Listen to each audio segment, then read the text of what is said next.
you. Good afternoon, everybody. I'm Ananth, and today I'm speaking about a topic called auto feature engineering. Before we set off, I would like to say that this is a work in progress. So if you ask questions, there might be answers which are like, we are still exploring. So please bear with me from that context.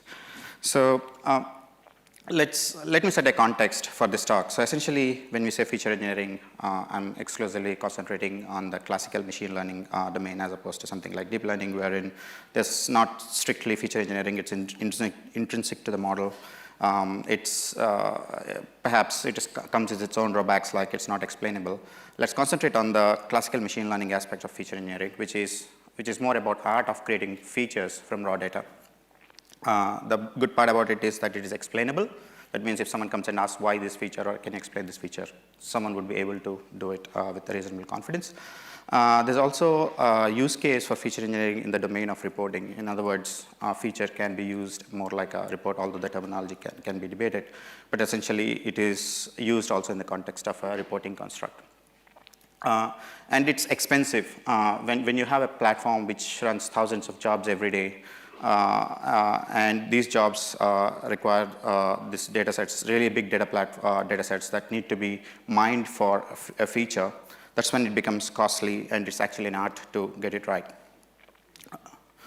So let's look at the typical life cycle of a feature, right? First, the business comes up with requirements, and there's a huge process around collecting the data and cleansing it and making it ready.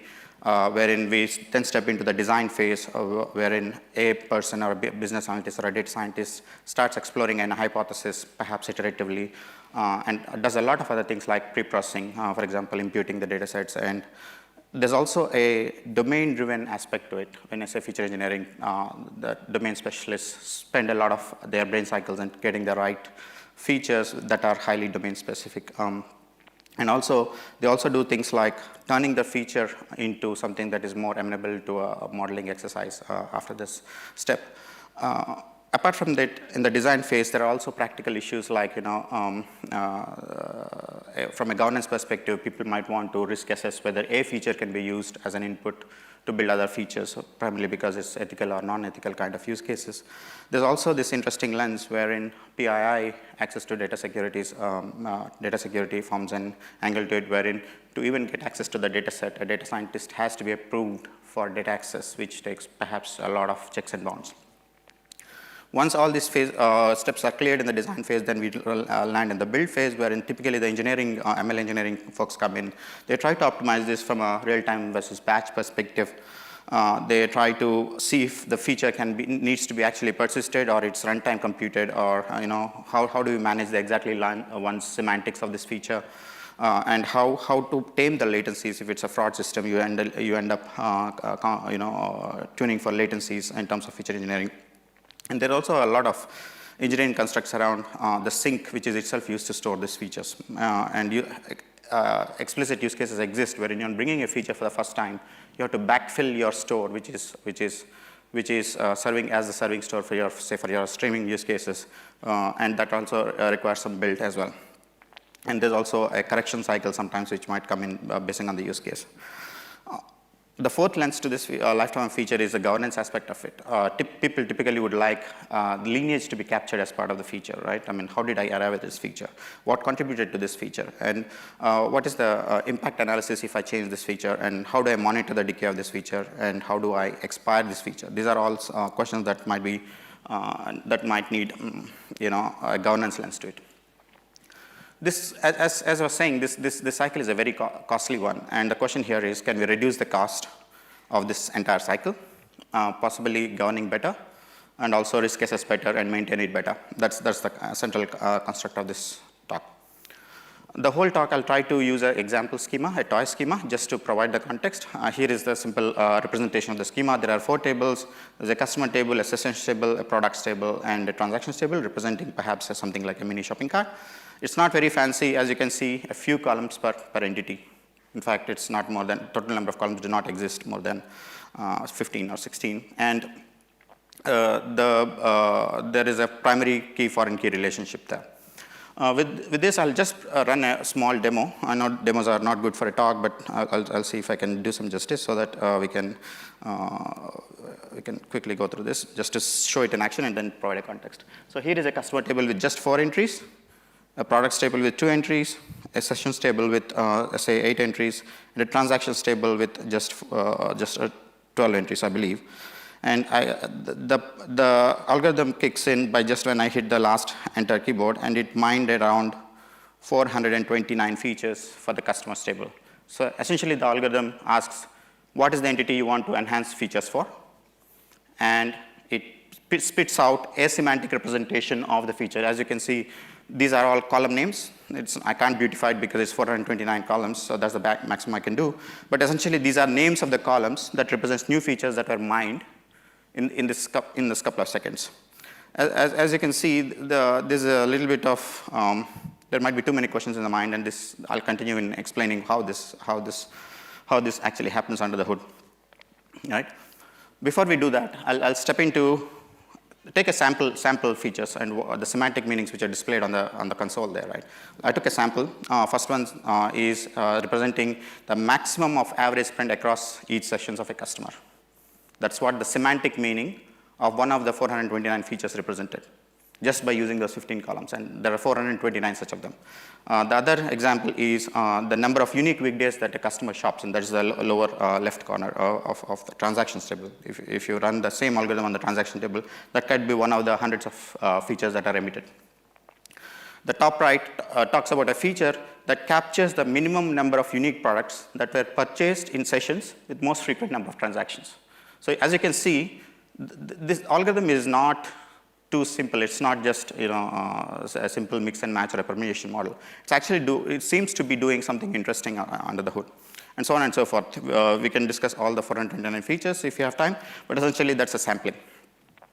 Now we'll walk into the algorithm itself. How does it mine these features, right? And the beauty of this algorithm is it's a very simple algorithm, very, very simplistic, and it's written by an MIT, couple of MIT folks. And it works on the concept of 3 types of features: a direct feature, an aggregation feature, and a transform feature. Okay, this slide talks about a direct feature, wherein essentially a new feature is built by looking at a relationship wherein it's called a forward relationship, where you simply join the 2 tables and get a new feature by inheriting the feature column from the previous one, right? So in this example, there's a products table written in blue, and an order table which is written in yellow. And by applying a simple join, the order table has got a new column called product and price. That's an example of a direct feature, right? The second type of feature that we're talking about today is called as an aggregation feature, wherein it uses the relational model, but in a little bit more complex way. It tries to build a new feature by applying aggregation functions using the relational model. So here in this example, there's an order table again, and there's from the product price new column which came in. I can apply a sum function, sum and group by functions on top of it to get a new feature called sum of the product price or equivalent, right? The third example feature is wherein you don't do any joins, but you just mine the current row and get a new feature. That means if you say, for example, the order date as a column, I can mine a new feature called month of the order date. That basically is looking at the current row, not doing any joins, and then it's getting, that's a basic foundation, right? So these are the very simplest, most basic foundation definitions of the feature. And the algorithm, what it does is it simply stacks them. It basically works out, all the input it needs is the relational model across these entities, and then it builds a relationship by stacking the concept, and that's how it's able to mine 429 features in a short amount of time, right? The algorithm might look very, very simple, right? There's nothing data science in here, there's nothing fancy. It's a very simplistic model, and the beauty seems to be that it seems to be spitting out some interesting features. Now, we saw the algorithm, we saw a small demo. I'll walk into the design phase constructs of how we can use this algorithm in a more practical sense, right? A toy example is one thing, but how can I take this algorithm and use it in a more practical sense? Under the hood, the algorithm uses the underlying metadata to mine new features. For example, if there's a date time column in the order date table, what it has done is it knows that it can apply a time function on the date time column. And hence, the month concept got mined. But it does not apply month on, for example, transaction amount, though it's a number. So essentially, the library has an intrinsic understanding of the metadata types, provided the metadata comes from an external configuration element. It also knows how to handle categorical values, right? For example, number of unique instances of a categorical value, time deltas, IDs, lat long, zip codes, and country, and the list is increasing. In fact, this version of the library is still in its infancy, 0.7 version, just recently released, and it's the list of metadata types is increasing as a support as we speak. Here is another example of how we can enhance this library to meet practical use cases. You as data scientists might be doing a lot more mining of features based on the domain. For example, let's say there's a transaction amount column, and you guys have decided, okay, I know what an expensive purchase looks like, what is an inexpensive purchase, and what is not, what is neither of these two, or maybe something like rounded to the next 10 multiple of 10. Now the bare algorithm that we saw earlier might not mine this domain-specific understanding, right? But what it allows you is defining a new seed feature, which is like a artificial feature that you can introduce into the algorithm itself, so that you can use the mining concept to actually use those subdomain constructs. In this example, there's a transaction ID and the transaction amount written in blue in the same table. You could define 3 new columns based on the transaction amount. Like if amount is greater than 25, I as a data scientist will define it as an expensive transaction or a costly product that's being purchased, and so on and so forth. And here is a interesting thing that comes out of this algorithm, right? You see number of features. As you increase the number of seeds, these new features are called seed features. And as you increase the number of features, you'll see that the number of features that are getting emitted also increases, because the base algorithm is taking them as base inputs. Right? And there's also the depth of the stacking decides the number of features that are generated. Another interesting observation here, you can see that it's basically, since it is a seed feature, it applied the %true as an additional aggregation function on top of it to get a new interpretation to this new column. While seeding features, what we saw earlier, tends to apply on the entire transaction amount column. That means whatever definition you define as inexpensive or expensive, it's taking all the values of the column to mine the new interpretations. But there might be use cases wherein you guys might want to use a subset of the data distribution to define a new feature. For example, in the previous, there's a session table, and I would like to create a new feature based on a foundational building block based on the concept of a desktop. In this construct, what you're doing is you're saying, I want to define a new base feature, which will be used in stacking and mining in the core algorithm. And you say the new feature base version definition is based on the notion of a desktop. Similarly, you can define something else like iPhone or Galaxy, and what the algorithm will do is it will choose a subset of the rows of your column instead of all the rows in the column in the previous example, and then use that as a foundation for your building principle. That's how it. So essentially, the difference is it cuts horizontally, and the earlier one more like does not differentiate. It acts on all columns. And this is, I think, another very interesting nature of this algorithm which we are looking into, right? So you might be wondering, hey, this is all fine. This is a SQL world. But there are many use cases wherein feature engineering could apply to non-SQL or non-pipeline aligned principles. For example, let's take the case of there's a case data set wherein there's a case ID, case type, blah, blah, blah. But interestingly, you also have comments on a case. And now how can I define new features on a pure textual data, right? The previous example, sum, average, minimums, uniques, all this makes sense whether numbers are somewhat categorical or zip codes, they make sense. But how do I mine new features from comments? I as a data scientist might do intelligent things to get a new column for comments, but how do I plug it into the algorithm? So what the algorithm provides is it gives you a mechanism to inject new function definitions. So I can, to your right, you can see I plugged in an additional module based on an Analytica Python library, and hence I use that as a foundational building block for the algorithm, and the algorithm can spit new features using the textual analysis components. For example, I can make it act on the comments column and then do some interesting things. But these are all the foundational blocks, but I see a lot of issues with this library as it stands today.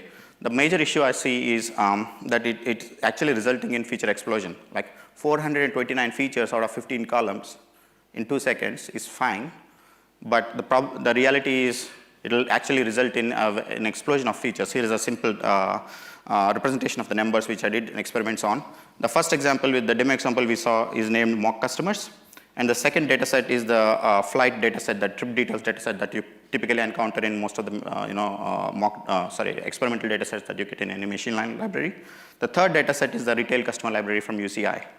And these number of features in these are less than 25, by the way. The UCI thing is retail data set on the last 4 entities there represent the UCI data set. And they are mostly around not more than 25 to 30 columns across the 4 tables. The flights data set, the number of columns are even lesser, 15, but you will see the other way around.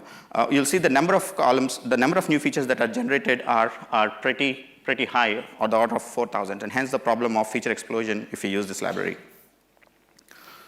So, assuming that we solve the feature explosion aspects of the library and keep it aside for some moment, and then the other problem that will arise with this library is that given a large big data set problem space, how can I essentially distribute the feature generation as a distributed computing paradigm? Here is an example representation of how you can use the library to generate features in parallel. When I say generate features, I'm talking about creation of the values of the feature. In the past few minutes, we were talking about the semantic meaning of new feature. Now I'm talking about generating a value which represents that feature, and I want to do it in parallel because it's a very large data set. That is the context I'm talking about. And the way to do it is you basically make sure you partition your data set. Obviously, that's the way you solve a problem. But when we say partition, how do you partition that data set? The way the algorithm can work nicely is if you can choose to partition your data set so that all related tables to the primary entity are in a single partition. In this example, you have blacks and light blues in one table, the lightish blue and the dark blue, and purples in one table, and the greens and the dark yellows on the third table. Now, assuming that the blacks and purples and dark yellows are one related partition data sets, make sure that all of them sit in a one single data set partition or HDFS partition or whatever your distributed store is. And then you can run the feature generation algorithm in parallel to generate values in an accurate way, and hence the algorithm itself is distributable. So the main challenge that we have today, if we were to mine use this artificial engineering library to generate new features, is basically it's a compute intensive challenge as I see it. That's because the feature generation process itself takes a lot of compute. But what it is resulting in is a feature selection phase is getting really compute intensive. And so hence we can easily say that this algorithm, though it's reducing the cost for a human to develop new features, it might introduce additional cost as compared to your old cost models in terms of selecting the best features, because feature selection becomes a really intensive process. It's sub-selecting thousands from a 1,000 set of features, right? But that's not to be worried, given the human cost is always higher than compute cost nowadays. Given many of you guys must have worked on cloud infrastructures, that might be a compelling option, and hence the beauty of this algorithm making practical sense in these days. Now we'll go into these are all problems that I think we can tweaks or the library patterns that we can use to design new features.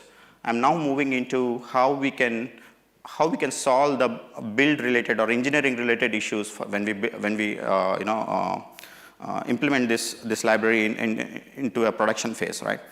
The first thing we realized after exploring this library is that it's got so many hurdles to pass through in terms of engineering. The first thing that we realize is, of course, the black box nature of the feature itself, right?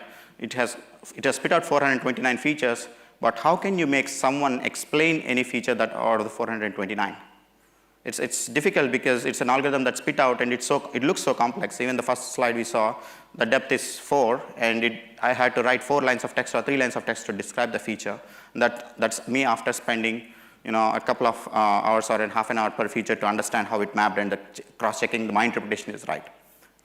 So the first challenge is how do I interpret the feature, and hence we have the notion of extracting a semantic meaning out of this feature is the first challenge from a build or a productionized phase. And we have done some experiments in this regard, and we were able to say confidently that we can use the data structures that this library exposes to extract the semantic meaning of how the algo worked to define a new feature. For example, it exposes that I use this direct feature as an intermediate step for the next level and so forth. By using those data structures at runtime, we're able to get the semantic meaning out of these features.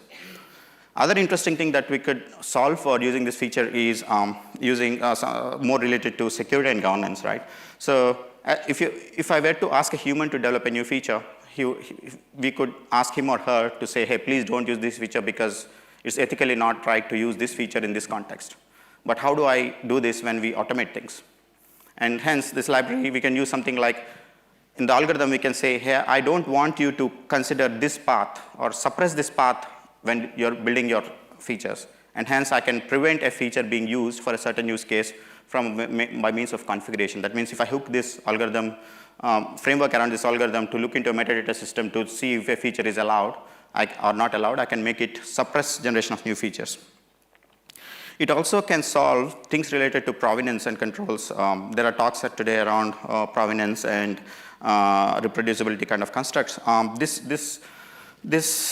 By codifying the feature engineering generation process, we are able to provide a more reliable provenance to the entire pipeline.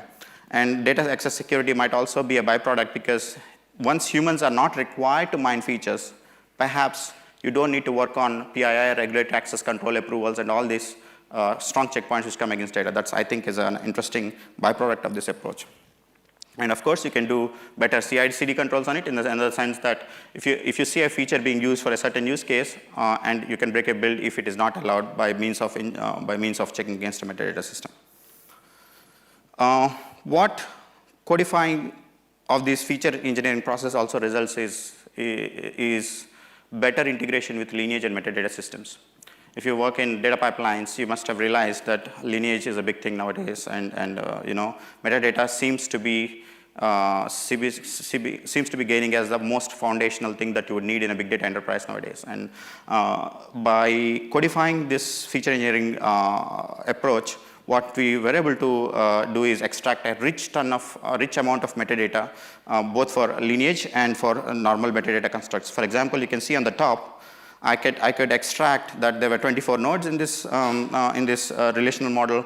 There are primary columns, raw columns, but the interesting pieces come in the later part. That means I was able to extract that there's two aggregation feature nodes. There's one direct feature node. That means I mined an aggregation feature node by using a sum or aggregation function on some of the raw columns there. At the bottom, you'll see that I was also able to mine how an aggregation feature came into existence by saying I applied a skew function at depth level 1 on a dependent column, which itself is taken from some other column which could have been mined in an aggregation way. And the display name of this function is skew-transaction.amount. That's the text at the bottom of the slide. Now, we have seen a few patterns on how we want to enable this, both in terms of controls and risk and governance and all these things. Coming to the aspect of generating a feature, either because you want to implement this concept in a real-time streaming use case, or generate this feature on a batch pattern use cases, there are two paths to production when we talk about feature engineering. One is you apply this feature engineering construct to a batch paradigm wherein you generate features on an overnight basis that gets fed into another serving layer or a production system, which is then used for front-facing systems. Or there are other use cases like fraud platforms wherein they absolutely need this, their latency aware, and you need to build these new features in absolute low time of the order of less than 10 milliseconds.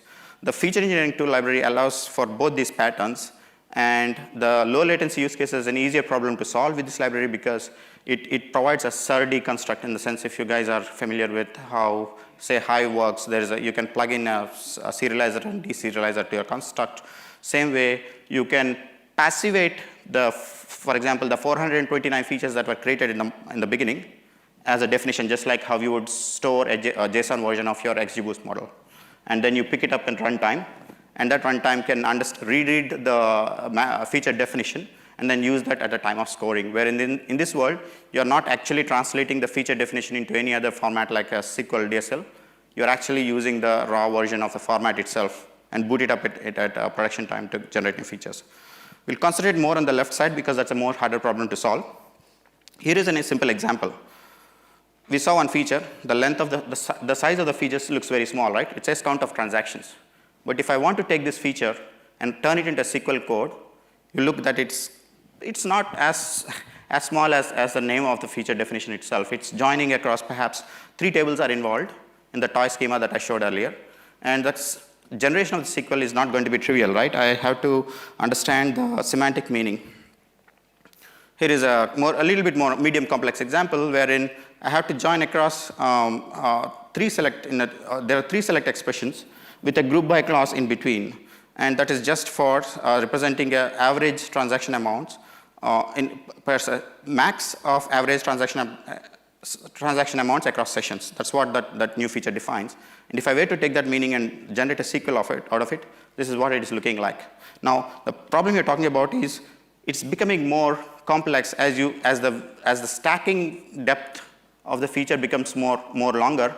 You'll see that the SQL required to generate that feature is also becoming more complex.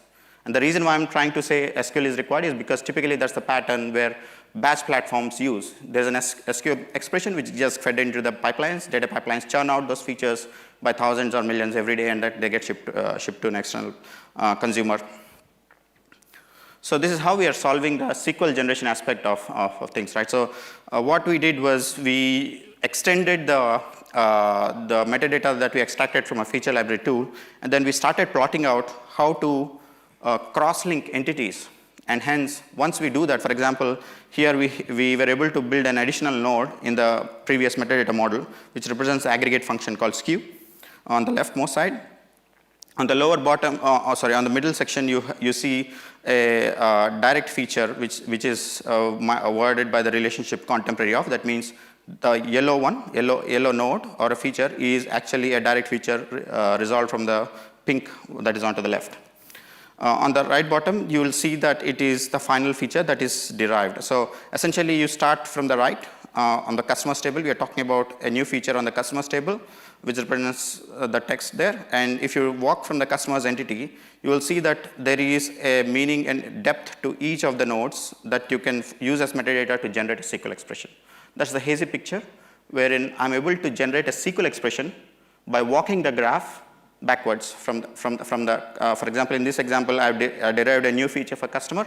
So I go to the customer's entity, walk it backwards, and then that's how I'm able to generate a new SQL expression. And I have, as you can see, all the metadata required for me to generate a SQL expression. The problem is that is for one column. But in batch pipelines, you end up generating multiple columns for one table as a batch pipeline, right? So the problem becomes a little bit more interesting because now you're asked to generate one single SQL expression for multiple features belonging to one column.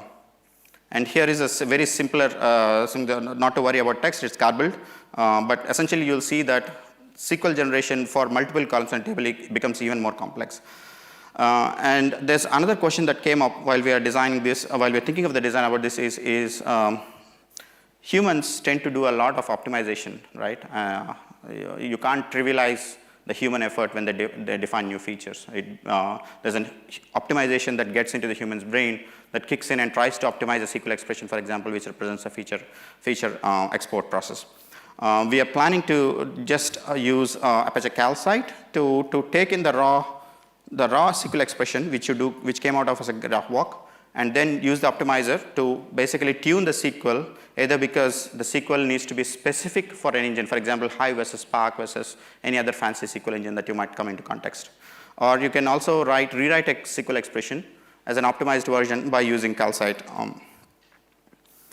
And finally, once this SQL is generated, you can think of then putting them in context with a Spark SQL data pipelines. Many of us are using Spark nowadays, and if you're in the batch world, you would typically have the SQL used for your in your Spark pipeline, which is a Spark SQL to generate new data sets. This SQL can then be fed into a Spark or a Flink runtimes, wherein Flink may be for low latency use cases and Spark for mini batch or near real-time use cases.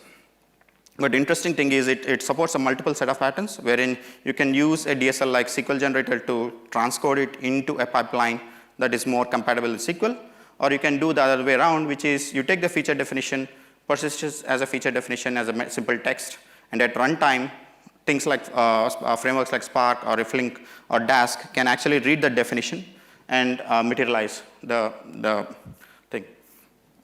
So this concept can be extended across multiple engines. The idea here is that since we capture the semantic meaning of features, we can do it across SQL or NoSQL or even relational styles, right? I'd finally like to wrap up by bringing this context back. So how auto feature engineering is helping in all 4 phases. So it helps us, for example, in the governance phase, it helps us to automate in terms of lineage and security. From a build phase, we are talking about persisting, optimizing for persistence or runtime or real time or batch kind of use cases. And design phase, it has helped us in providing hooks. For example, define a new seed feature or defining new ways of mining new features.